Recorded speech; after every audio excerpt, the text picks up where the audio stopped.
नंदन जय गुरु धाम, जय गुरु नंदन जय गुरु धाम। तुम ही दया के सागर प्रभु जी, तुम ही पालनहारे, तुम ही दया के सागर प्रभु जी, तुम ही पालनहारे। चैन तुम्हीं से पाते देकर मनुआ साझ सकारे। जो भी तुम्हारी आस लगावे, जो भी तुम्हारी आस लगावे, बने उसी के काम। जय गुरु नंदन जय गुरु धाम, जय गुरु नंदन जय गुरु धाम। भ्रात भ्रात में हे परमेश्वर, भ्रात भ्रात में हे नरनेश्वर, स्नेह तुम्हीं से लारे। नर नारी में प्रेम की जाती, जग में तुम्हीं जगाए। हे नैया के खेवनहारे, हे नैया के खेवनहारे, जपूं तिहारा नाम। जय गुरु नंदन जय गुरु धाम, जय गुरु नंदन जय गुरु धाम। हे दुख भंजन तुम्हें प्रणाम, हे दुख भंजन तुम्हें प्रणाम। जय गुरु नंदन जय गुरु धाम, जय गुरु नंदन जय गुरु धाम। तुम हो करुणा सिंधु सुधाकर, तुम हो करुणा सिंधु सुधाकर, तुम हो ज्ञान उजाले, तुम हो ज्ञान उजाले। प्रेम सारा केंद्र देगा, उनको पार लगाए। नियम निष्ठ हो तुझे पुकारे, नियम निष्ठ हो तुझे पुकारे, मिल जाएंगे धाम। जय गुरु नंदन जय गुरु धाम, जय गुरु नंदन जय गुरु धाम। हे दुख भंजन तुम्हें प्रणाम, हे दुख भंजन तुम्हें प्रणाम। जय गुरु नंदन जय गुरु धाम, जय गुरु नंदन जय गुरु धाम, जय गुरु नंदन जय गुरु धाम।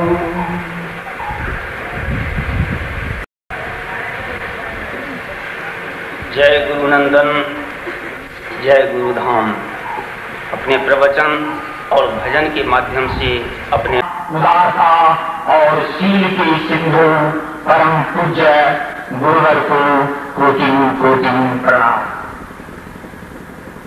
हे इस मंच के उत्तराधिकारी माननीय श्री संजय संजनी जी, हे भारत के मनीषी, हे भारत के युवाधन, हे भारत के नवनिहाल बच्चों एवं जगत आधार पूज्या।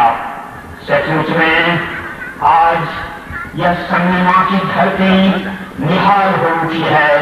आज ये 42 दिन का पूर्ण आहुति के रूप में इस धरती पर ब्रह्मांड से वह देवत्व को, वह ईश्वरत्व को आज उतारा जा रहा है।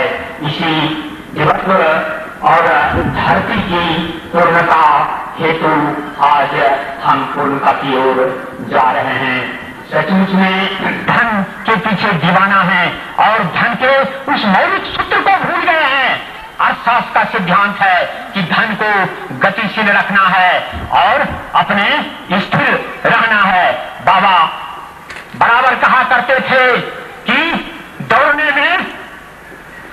में दृष्टि, चलने में दृष्टि, बैठने में सृष्टि।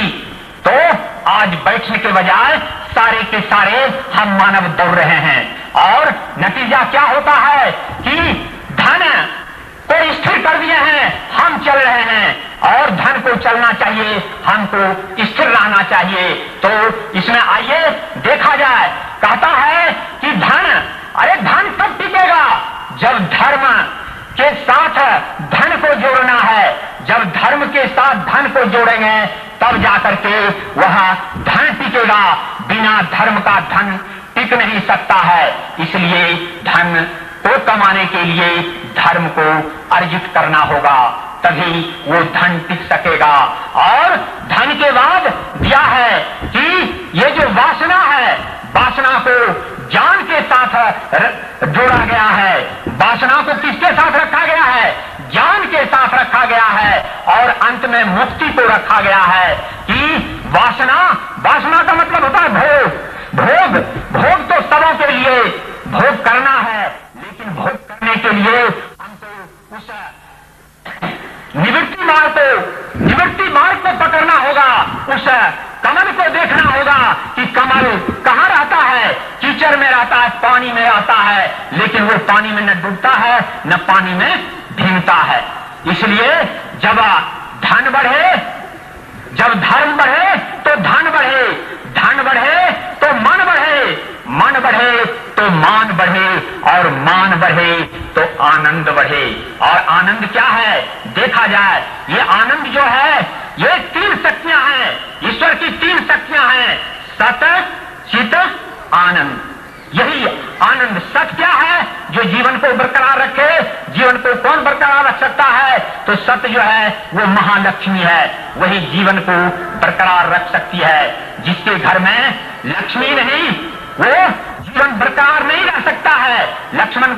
लक्ष्मी कैसे टिकेगी? सात्विकता से, सात्विक वाणी से, सात्विक विचार से, सात्विक आहार से। आज आहार का प्रभाव पड़ेगा न कि वाणी का प्रभाव पड़ेगा। जैसा खाए अन्न वैसा बने मन। अन्न से मन बनता है। जब भी भोजन करते हैं तो तुष्टि पुष्टि और संतुष्टि ये मुंह से शुरू हो जाता है, और जब वो अंदर जाता है तो 3 भाग में टूटता है। जो नीरस भाग है वो सिद्धि कहलाता है, जो कि मल के देना। लेकिन आपको मालूम होना चाहिए कि समनिमा की धरती पर यदि कोई मांसाहारी है, यदि कोई बीड़ी पीने वाला है, यदि जहां खाता है, जहां थूकता है, स्थान से नहीं थूकता है, जहां जो कुछ पाता है मनमाना करता है, तो उस पाप का प्रायश्चित आपके सर पर मढ़ा जाएगा प्रकृति के द्वारा। क्यों? कि आपने पर्यावरण को बिगाड़ा है। ये माहौल जो खड़ा किया गया है, इससे पर्यावरण दूषित होती है। इसलिए पूज्य गुरुदेव के द्वारा, आदरणीय संजय संजीवी के द्वारा ये यज्ञ करके ये जो प्रशांत जीवन दर्शन का जाप है, ये क्या है? यही पर्यावरण के क्षीजन को कम करने का एक माध्यम और उपाय है। इसी से पर्यावरण क्षीजन कम होगा, ताकि वज्रपात नहीं। और नदियां में कभी कभी बाढ़ क्यों आती है? प्रकृति अपने असंतुलन को संभालने के लिए वो ये नहीं देखती है कि हम कितना वर्षा करें, जो पृथ्वी को वर्षा की आवश्यकता है कि नहीं, पृथ्वी को पानी चाहिए कि नहीं, वो ये नहीं देखती है प्रकृति। वो वर्षा कराएगी ही, वो बाढ़ लाएगी ही, वो तूफान ओले बरसाएंगे ही, क्योंकि वो अपना संतुलन बनाने के लिए। तो हम मानव हैं, ज्ञान मार्ग सत्संग में आए हुए हैं। ज्ञान से सोचा जाए कि आप के शरीर में कैसे संतुलन बनाइएगा। संतुलन बनाने के लिए कहता है कि योग से जुड़ना होगा। बिना योग का किसी का कल्याण इस धरती पर नहीं है। आज सारे युवक बोलते हैं कि अरे योग तो उन सन्यासियों के लिए है। मैं तो कहता हूं कि योग सन्यासियों के लिए नहीं है। सन्यासी तो नियम सूत्र से ध्यान से चलता है, उनको उतनी योग की आवश्यकता नहीं है। अरे योग की आवश्यकता उन रोगियों के लिए है, योग की आवश्यकता उन भोगियों के लिए है, योग की अवस्था उन गृहस्थों के लिए है, जो कि बताता है कि एक बार ये दवा खाने से रोग दब जाएगा, मिटने जाएगा, छूट नहीं जाएगा। अपने अंदर अपने शरीर के ऊपर धारण करके देखिए।